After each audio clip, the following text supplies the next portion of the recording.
शुक्लाम्बरधरम् विष्णुम् शशिवर्णम् चतुर्भुजम् प्रसन्नवदनम् ध्यायेत् सर्वविघ्नोपशान्तये व्यासम् वसिष्ठनप्तारम् शक्तेः स्तोत्रमकल्मषम्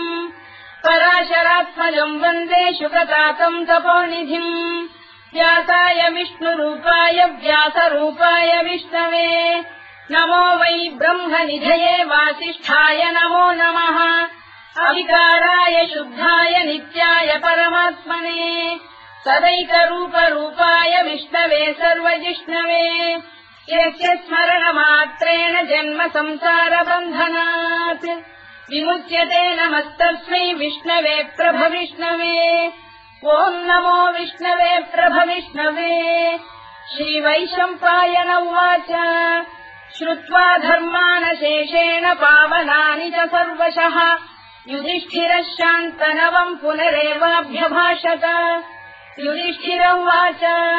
किमेकम् दैवतम् लोके किम् वाप्येकम् परायणम् स्तुवन्तः कङ्कमर्चन्तः प्राप्नुयुर्मानवा शुभम्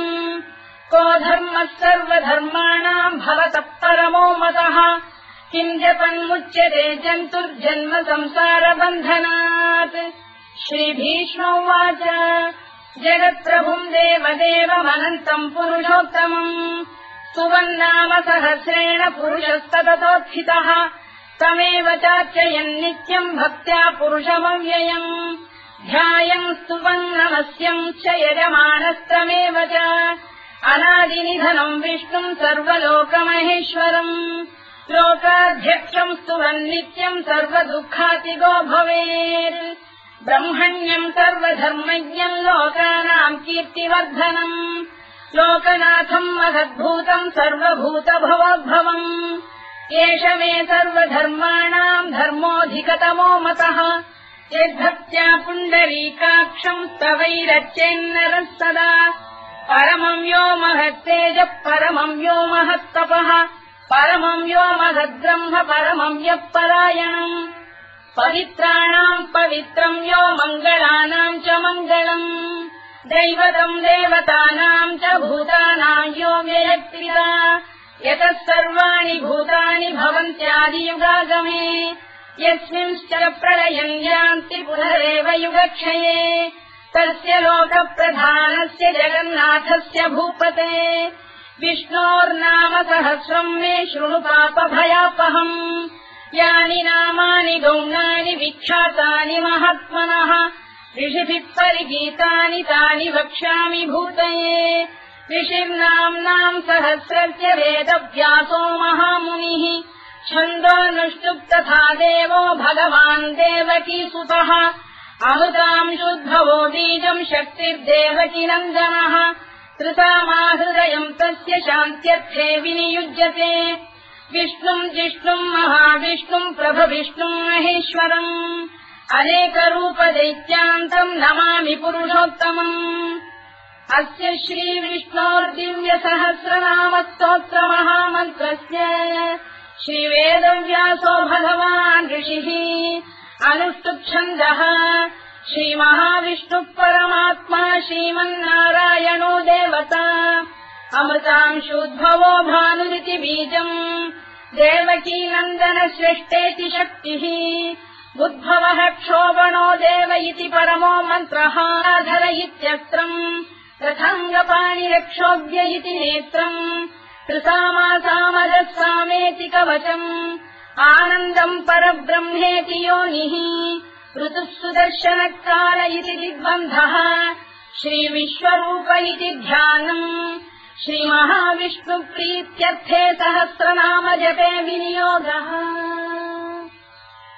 ध्यानम् क्षीरोदङ्गप्रदेशे शुचिमणिविलसत्सैकते मौक्तिकानाम् मालाक्लुप्तासनस्थस्फटिकमणिनिभैर्मौक्तिकैर्मण्डिताङ्गः शुभ्रैरभ्रैररभ्रैरुपरि विरचितैर्मुक्तपीयूषवर्षैः आनन्दीनः पुनीयादरिनलिन गदा शङ्खपाणिर्मुकुन्दः भूः पादौ यस्य नाभिर्विहरसुरनिलश्चन्द्रसूर्यौ च नेत्रे कर्णावाशा शिरोद्यौर्मुखमपि दहनो यस्य वास्तेयमब्धिः अन्तस्थम् यस्य विश्वम् सुरनरखगो भोगि गन्धर्वदैत्यैः चित्तम् रम्यते तम् त्रिभुवन वपुषम् विष्णुमीशम् नमामि। ॐ नमो भगवते वासुदेवाय। शान्ताकारम् भुजगशयनम् पद्मनाभम् सुरेशम् विश्वाधारम् गगनसदृशम् मेघवर्णम् शुभाङ्गम् लक्ष्मीकान्तम् कमलनयनम् योगिहृध्यानगम्यम् वन्दे विष्णुम् भवभयहरम् सर्वलोकैकनाथम् मेघश्यामम् पीतकौशेयवासम् श्रीवत्साङ्कम् कौस्तुभोद्भासिताङ्गम् पुण्योपेतम् पुण्डरीकायताक्षम् विष्णुम् वन्दे सर्वलोकैकनाथम् नमः समस्तभूतानामादिभूताय भूभृते अनेकरूपरूपाय विष्णवे प्रभविष्णवे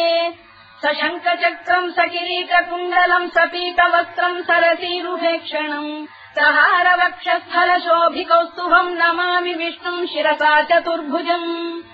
छायायाम् पारिजातस्य हेमसिंहासनोपरि आसीनमम्बुदश्याममायताक्षमलङ्कृतम् चन्द्राननम् चतुर्बाहुम् श्रीवत्साङ्कितवक्षसम् रुक्मिणी सत्यभामाभ्याम् सहितम् कृष्णमाश्रये।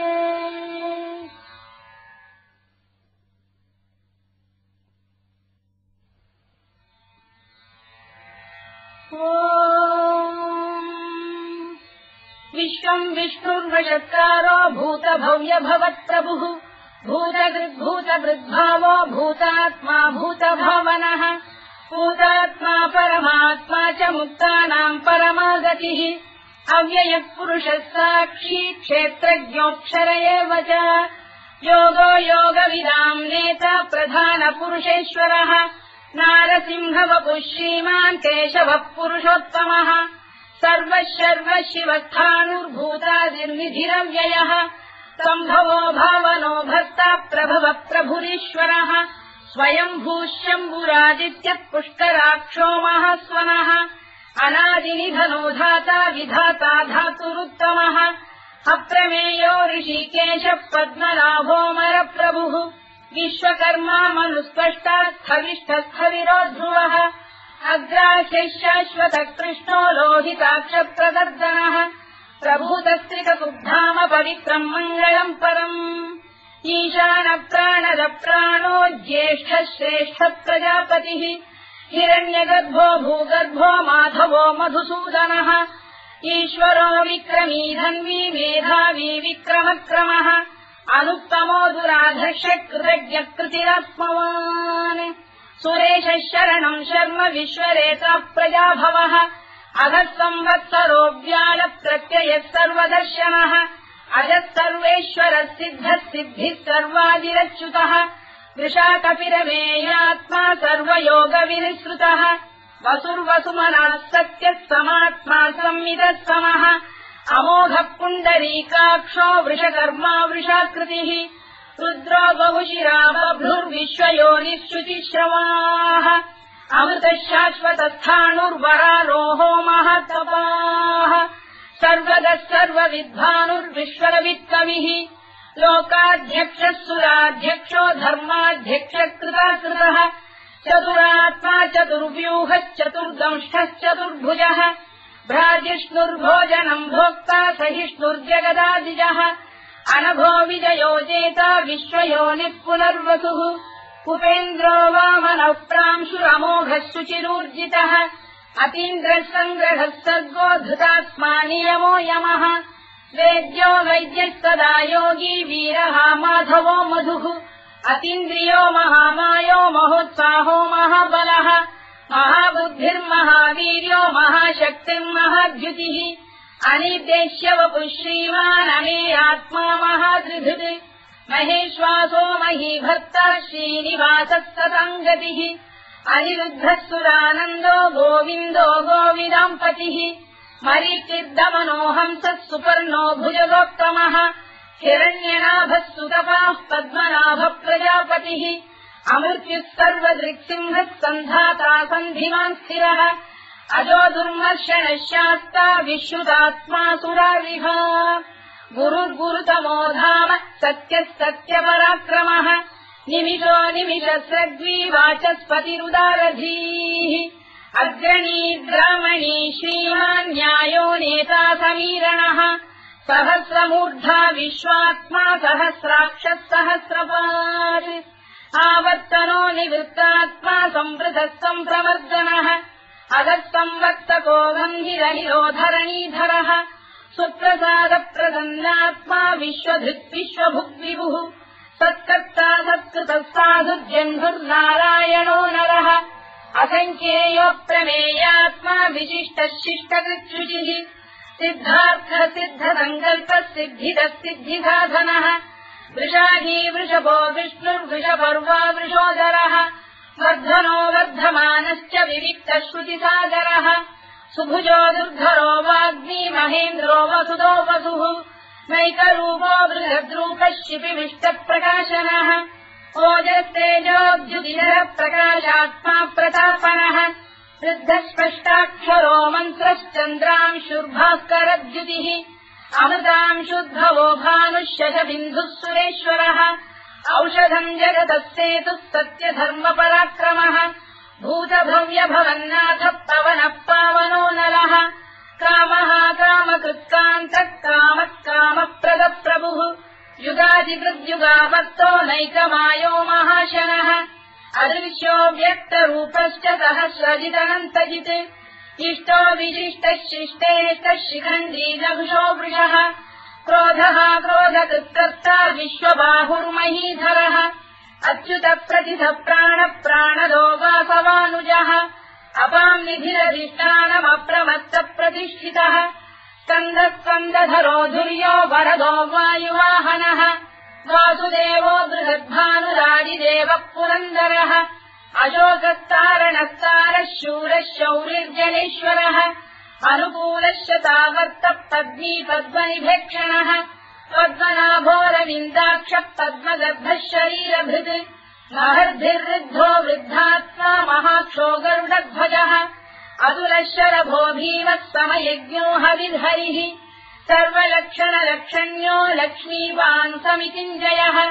विक्षरो रोहितो मार्गो हेतुर्दामोदरः सः महीधरो महाभागो वेगवानमिदाशनः उद्भवः क्षोभणो देवः श्रीगर्भः परमेश्वरः करणम् कारणम् कर्ता विकर्ता गहनो गुहः